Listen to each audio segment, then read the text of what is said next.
Welcome back to my channel. My name is Anthony Owusu if you're new here. Now I know how hard it is to stay raw in the fall and winter time. I actually went through that last year after my juice cleanse. So I have a pretty good idea of how hard it can be. So today we're gonna be talking about a couple of things that you can do to ensure that you make it to summer. Because as we all know, summertime is just what a raw foodist lives for. So the first thing is a positive mindset, okay? So I know it's easier said as, currently I'm in California right now, so it's easy for me to say, oh, have a positive mindset, right? But you do need to have a positive mindset. You can't just go into it being like, okay, I'm gonna be cold all the time, it's chilly, everybody's having warm food and I'm not having that. Oh, how am I gonna make it? The lifestyle is already challenging enough. So you adding on the negative thoughts is really not going to get you anywhere, right? So the best thing to do is to just have a positive mindset about it. Know that the seasons change. Same way that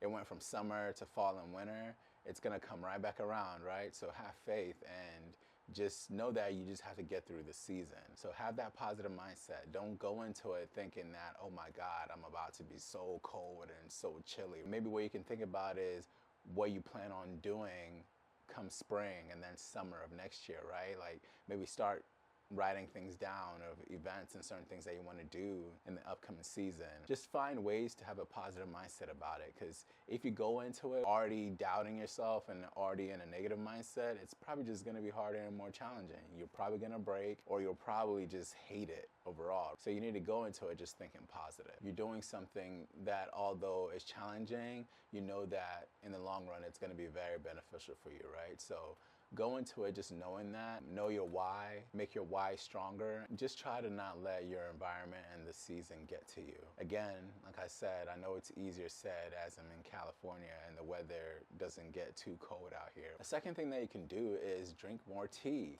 I don't know why it didn't click into my brain last year to drink more tea, but we can drink more tea. Even people that aren't on this lifestyle drink tea in the wintertime, right? So everybody incorporates teas, whether you're on a standard American diet or just raw or fruitarian, whatever it is, it's good to incorporate teas. So teas, just drink lots of teas. We also know that teas are beneficial for us. Like you can drink chamomile tea, which can calm you down.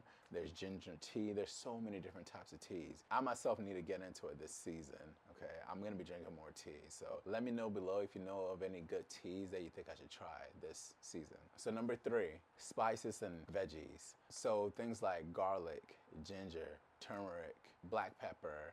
You got jalapenos, serranos, habanero, salsa, right? So you want to add spices into your dishes. So you can also even add cinnamon. I think that also warms up your body. Spices and these types of veggies like ginger and all that warm up your body. The same way that when you eat a taco and you have some jalapenos in it, you start like sniffling and your nose starts to run and your eyes start to water. It's warming up your body. So the same thing applies. So during the winter time, spices are your best friend. Hopefully your system can handle the spices, because I know some people can't handle spice, but if you don't like spices, maybe take a little bit of it, and a little bit might go a long way to warm you up. But I love spices, so I know I'm probably gonna be on some salsa. I'm gonna be adding jalapenos. I add jalapenos even in the summertime, so I know I'm gonna be just swimming in spices this winter, this fall and winter. Warm meals. So what you can also do is have warm meals. I know a lot of people don't think that you can have warm meals on a raw food way of living, but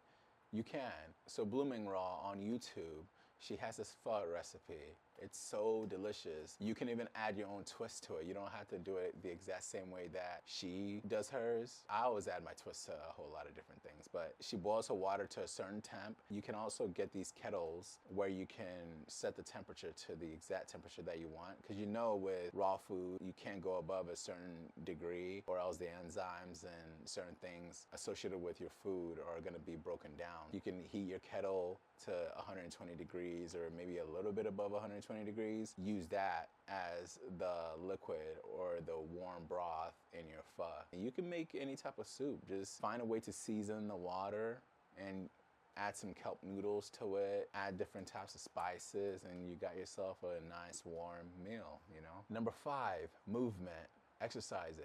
I know that's It seems counterintuitive, but you don't necessarily have to go work out outside. You could work out inside. As long as you're moving around, you're gonna stay warm. You're gonna keep your body warm, which is the whole goal. The whole point is to get through this fall and winter time. So if you're moving around, if you're standing up more, if you're walking up and down instead of just sitting in the cold, your body's gonna warm up if you're moving around more instead of just sitting. So move more, exercise more, work out more. Plus, I mean, if you start working out in the winter time, by the time summer rolls around, you just be looking like a brand new man or woman. So take the time to move around and work out. You can do jumping jacks, you can do push-ups, you can do sit-ups, you can mountain climbers, you can do a whole bunch of just different things. You could do planks. There's a whole bunch of ways that you can move your body and stay warm. Number 6, you don't have to put all your food and all your fruits and everything inside the fridge. If it doesn't need to go in the fridge, then leave it out so that it's somewhat of a room temperature. Putting it in the fridge when it's already cold is probably gonna make it extra cold, and then when you ingest that, you're gonna feel cold, right? So let's say a banana does not need to be in the fridge. You don't need to put it in the fridge. Just leave it out there so that it's room temperature. That way you're not extra cold because you're eating cold food. Number 7, socks.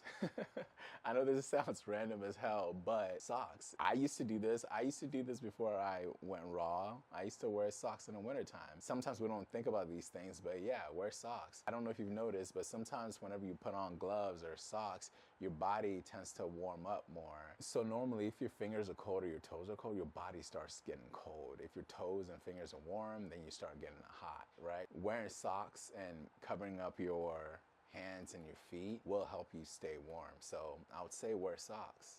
Wear socks and wear gloves when you can, and you'll probably stay warm. And all of this is gonna help you to survive fall and winter so that we can see summertime or springtime. And last but not least, if everything fails, maybe consider moving. I know it's not an easy thing to think about, but if you are on this lifestyle and you think that this is an important way of living for you and you think that this is something that you want to do, maybe consider moving to a place that has a hotter climate. If you are invested in living this type of lifestyle, this raw life, that means that you probably want some sun, you probably want some fruit, probably want certain things that are associated with this lifestyle, which include the sun and just warmer weather, right? So I would consider moving. You don't have to necessarily move this winter, but it's like in the future, that might be something that you have to think about because it does help if you are in a warmer climate to stick to it. The winter is a struggle, so I know it's easier said than done. I'm not telling you to uproot your life right now, but in the future, right? Maybe next year or whatever, maybe consider that if this is a lifestyle that you kind of want to follow. But yeah, that's it. Those are my tips for how to stay raw in the fall and winter time. I hope you guys enjoyed this video. Let me know below if you have any tips or anything else that I might have missed on how others can stay raw in the fall and winter time. I hope you guys enjoy this video. Please like, comment, and subscribe, and I'll see you guys next time.